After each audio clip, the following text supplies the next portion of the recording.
Seriously considering not doing this live for personal reasons. And I'm sick. You could hear it in my voice. So, but I am happy I'm here because I just came up with this idea of talking about co authoring successfully. And I thought it was timely because, well, for two reasons. I co authored my first collection of short stories with a local co author of mine this past September. Actually, end of August, we released in 2025. And I'm going to be embarking on a new co authoring project, which I'm extremely excited about and hopefully can come out this year. So I thought, why not share? My experiences with co-authoring, the do's and don'ts, so far as I know, and what worked and maybe what didn't work. Although, pretty much, I have lots of great things to say about co authoring if you find the right person. So, let's just go break this down. Give me a second here because I just put in the live video for Instagram. Yeah, I was running my I was running my lives thinking, "Oh, it just goes automatically to Instagram," but no, it doesn't. So for any of you who are wanting to do this with StreamYard, you have to click the live button first with Instagram. So let's talk about co-authoring. Again, I apologize for my weird, maybe squeaky, raspy voice. I can't do anything about it. Okay. So, um, why can co-authoring two times your writing speed or even half your writing speed? What are the pros and cons of co-authoring? Well, pros, I would say, would be, let's say you talk to another author and you both strike gold with an idea and you're both extremely passionate about it and you think you can work really well together. And maybe you already have this great friendship going. Or maybe you've just met for the first time and you feel like you've known them forever. Well, why not maybe dip your toes in the water and see if this is feasible? With co-authoring, you're only usually, I would say, and I'm going to show you kind of what my process was with my co-author, but you tend to write half the book and they write the other half. So let's say you're both putting out a 300-page book. Well, you're only writing 150 pages. So however much time it would take you to write a full novel, you're only writing half the novel. So there you go. That's one way that it already speeds up your writing time. And how it one halves your speed, well, maybe you didn't maybe you didn't pick the right co-author, or you're just going through the learning motions of what it's like to work with someone, and maybe their style doesn't match yours. So you're having to come up with maybe not project delays, but just interpersonal delays. So that's how it could slow down your speed in writing this co-author project, whatever project you're interested in co-authoring. So some things that you should think about before you co-author, some questions you need to ask yourself is, do you guys have aligned goals? Like, do you have the same vision for this project? Or are you thinking, oh, maybe we'll do this here, and they have different thoughts, and then you're not communicating them properly? It's doomed to fail. Communication is key to co-authoring well. But you have to think, like, is one person thinking bestseller list and then the other person's like, oh, I'm just having fun with this. Just note that those two types of mindsets, not that they necessarily clash, but they may not just be on the same wavelength. So you might have to meet them, they might have to meet you, and you're going to have to find maybe a new level on which to figure out your goals for this book or this whatever project. It could be a book, it could be a series, it could be whatever project you're thinking of co-authoring together. And then you have to think, well, does this person plot or do they pants? Now, I tend to be a pantser. But one thing that really worked for my co-author and me is to outline, because we need to know what's going on in the story, right? I can't just be pantsing and not telling my co-author what's happening, and then we're both surprised, and then it really just doesn't flow well, especially since we were writing a murder mystery. You kind of need to know who's the murderer, means of murder, who are the suspects, and how you're going to knock off the suspects one by one off that list. So there was a lot of outlining that we needed to do, even though I'm a pantser. So it was a good introduction for me to get into outlining, to realize that, we need to know where we're going before we actually write the material. Not that I didn't pants little details here and there as we were writing the book, but which I did. Or we would come up with different details on the fly, and then we would text each other and be like, oh, what do you think of this? And we would just add that in. But the main structure, bones of the story need to be there, so you and your co-author can be on the same page. So, pantsers, if you're not open at all to outlining, this might be a difficult thing for you to do. Also, what about vision for tone? So, although murder mysteries, they can have different tones. The one that my co-author and I wrote tends to have a more humorous tone, because my co-author has quite a good sense of humor. I don't have that good sense of humor. However, I do enjoy a good sense of humor. So we were able to bounce off of each other, in the sense that my co-author the ideas of humor would originate from him, and then I would play off of that and then add a few of my own. I wasn't the creator of the ideas, he was, but I was able to play off of that tone to amp up the humor in our short story, which we collaborated on. So just a little bit of kind of idea of what we did. We didn't write a full novel, although we are planning to write a second novel as a sequel to what we wrote. We wrote 5 short stories. So 2 stories I wrote on my own, 2 stories he wrote on his own. Even though we didn't work on 4 of the stories, or 2, so I didn't write anything from his 2 stories. But it was still good for me to understand what is his character like? What is his character going for? What is his character doing? What is his character arc? So that way, when we got to the last story, which we were co-authoring together, I understood his character, and I understood where he's trying to go and what he's trying to do. If you don't understand, then you can't co-author correctly. So, so the last story in our collection of short stories, that's the story we co-authored. What we did is I took the first quarter. No, did I?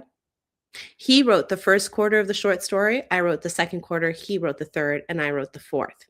And that's a short story that we had to outline, flesh out before writing it together. But as I said, you need to be aware of, what are their character arcs? They need to be aware of your character arcs and how those character arcs can merge together. So, and you obviously need to agree on, who's your audience, what genre, and those, basic details. What are some red flags that you should look out for when picking a co-author? If they are egocentric, I would say run. Don't work with someone who's not willing to learn from you, and you need to be willing to learn from them. Even if they're a newer author and maybe you are a more seasoned author, which is what my situation was. The author who I co-authored with was new. They had never published before. I've published now 6, now I'm at my 7th book. So I had quite a bit of experience. But I was also in a position where I was happy to teach that experience and learn from someone fresh, seeing things from the first time from their perspective, because I was working closely with them. You also don't want to be working with someone who says they're going to do something, but then they don't do it, right? Because if you're working together, you want to keep each other accountable to the deadlines that you pick.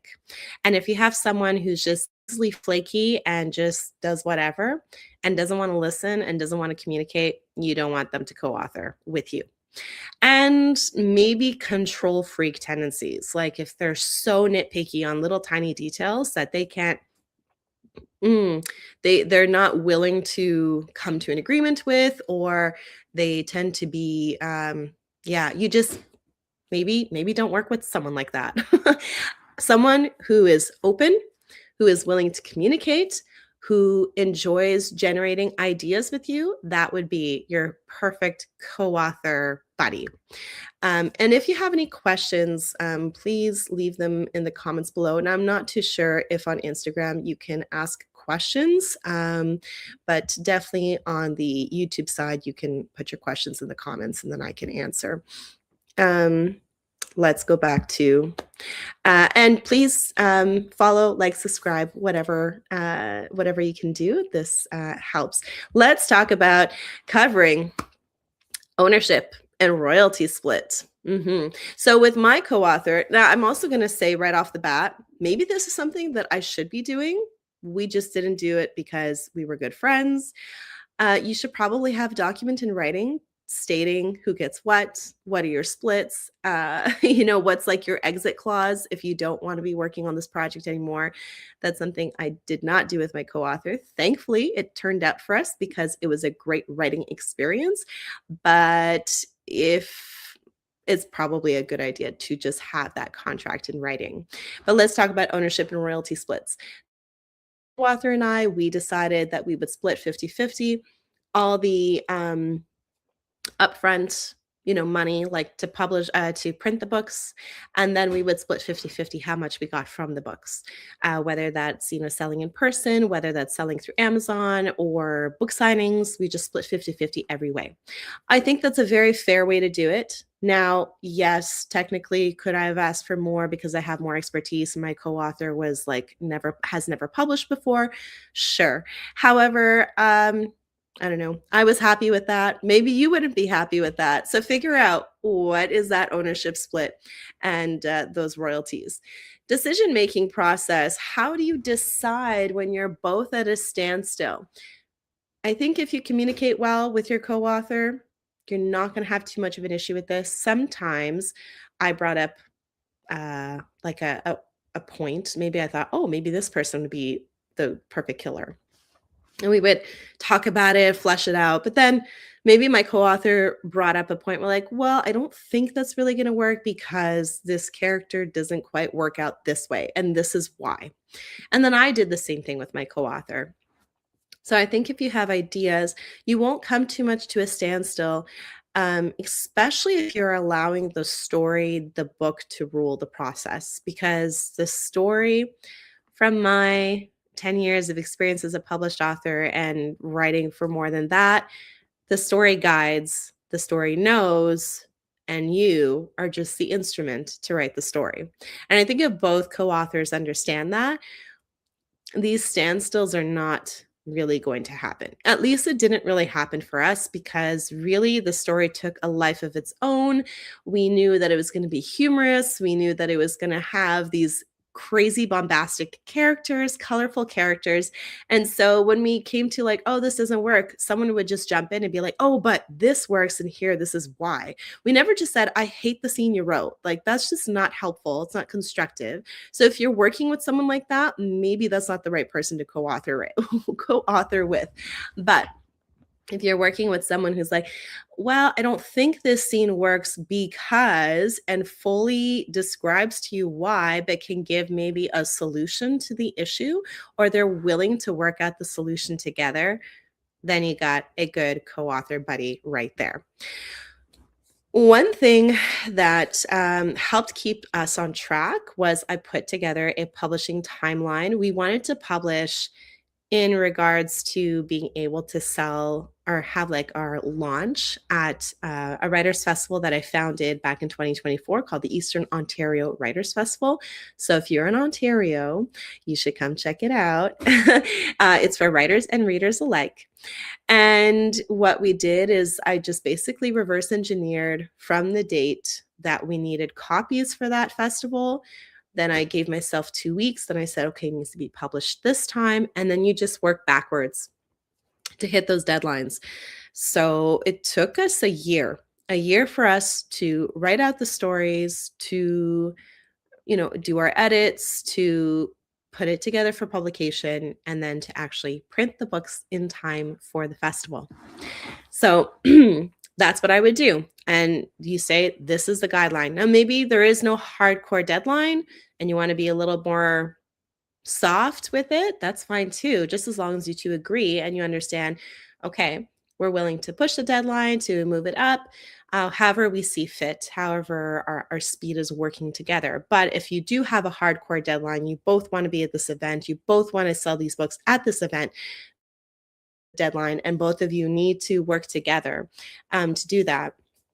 So what did we do for that? We would get together usually once a week in person. And then we would text whenever we needed to text, but we would get together once a week and just flesh out, what are we writing, the outline. Once it was outlined, we said, okay, you have 1 month to do your own short story. Because remember, he wrote his 2, I wrote my 2, we wrote the last one together. So at the beginning of the year, we each gave each other a month to write each short story that we had. So 2 months for mine, 2 months for his.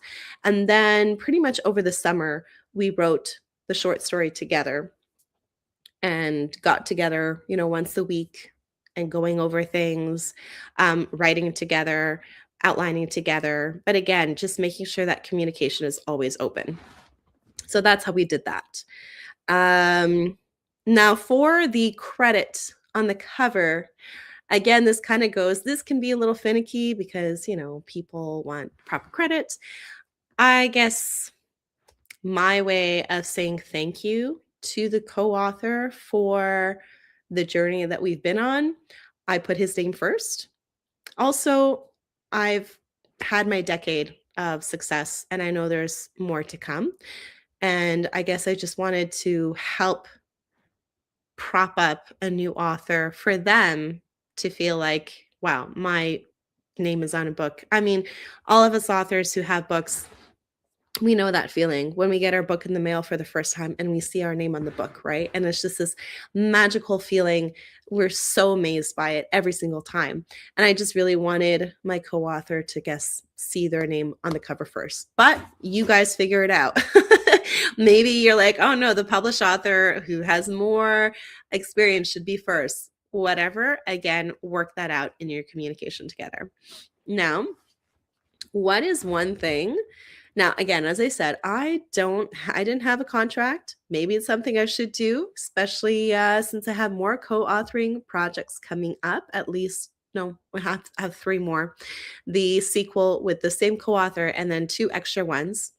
So, hey, tell me, what is the number one thing that you would put in your co-author contract if you had a contract? Share that with me. I'm curious what that would be for you. Okay.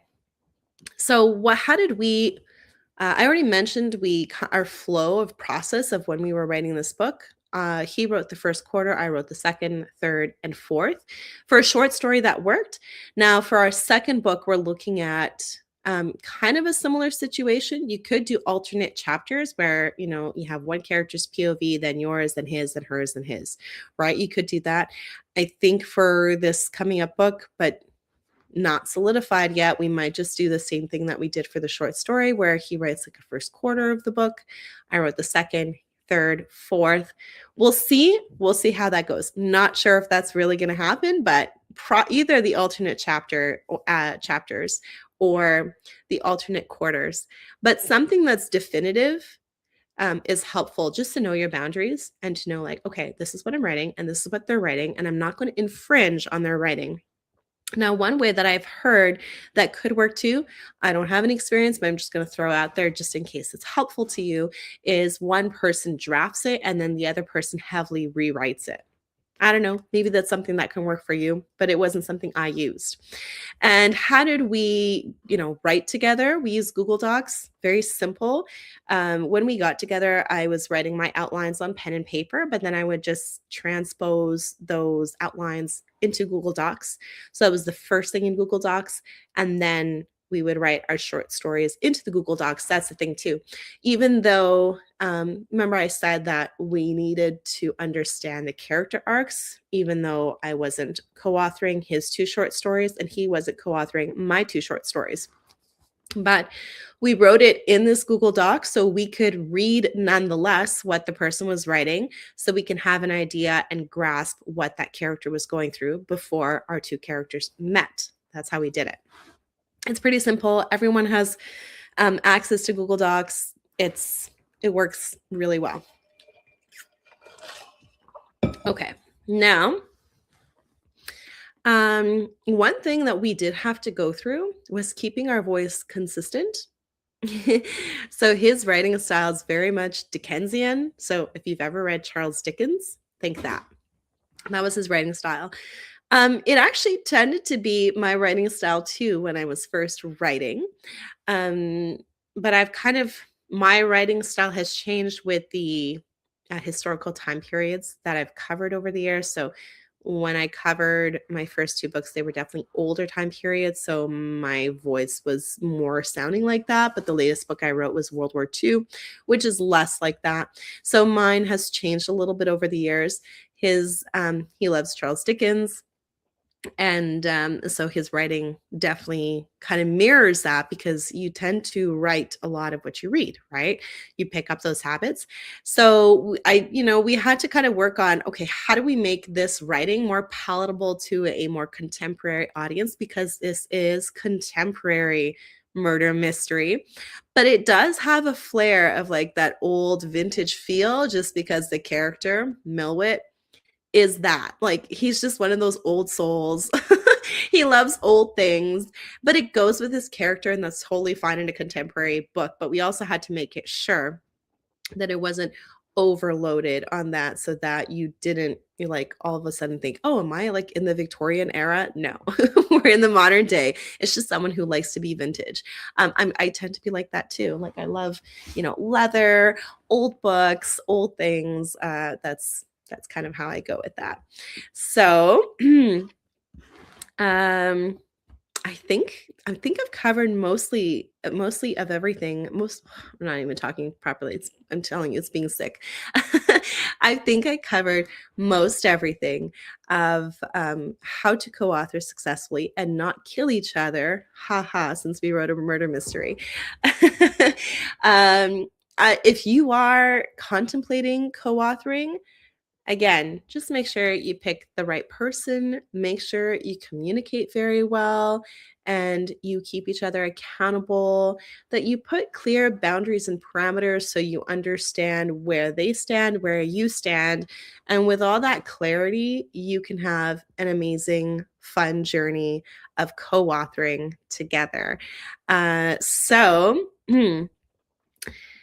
And I forgot to mention, once your book is co-authored, then you have to, talk about, like, do I want it to be traditionally published or indie published? That's something you two need to agree on. And then even the marketing, even if one person doesn't have all the platforms that the other person does, which was the case for our case, but they have one, they can easily repost or help boost on the platform that they do use to their audience to help bring in new audiences to the one that doesn't have that audience. So again, working together with the marketing, even if one has more skills than the other, but just make sure that you're trying to always be fair to one another. And again, it's not like, oh, I have more glory than you do. It's no, let's both work together to bring this story or stories into the public, and so the public can enjoy it just as much as we enjoyed writing it. Again, it's all about the book, it's all about the stories. So that's it for today.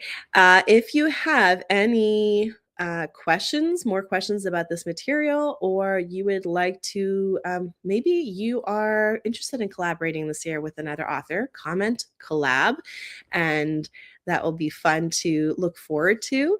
And maybe write down your biggest takeaway from this.